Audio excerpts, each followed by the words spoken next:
why they lived up here, because they were always at war with the neighboring tribes. Chinomana against Takitumu.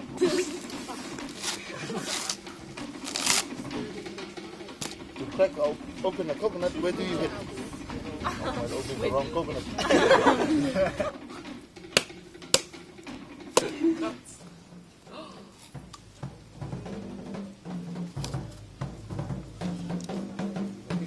That juice, and that's the juice we export. Wrap it, tie it, hang it up.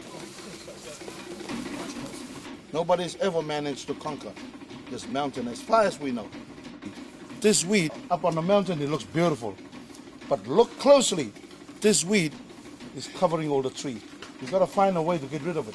Like I said before, the main reason why they came up here was because the mountain was a natural protection for them against their enemies. Brought before us in the court today, we have Aboro. He killed his brother. Standing before us, Your Highness, Chinomana Haina. Guilty. Guilty because of the king's decision. This is where he will be executed.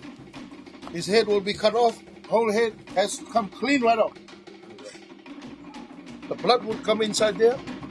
Then the high priest would take that blood for further rituals on the marae for the sacrifice. Now people left these mountains. They completely left and nobody came back up.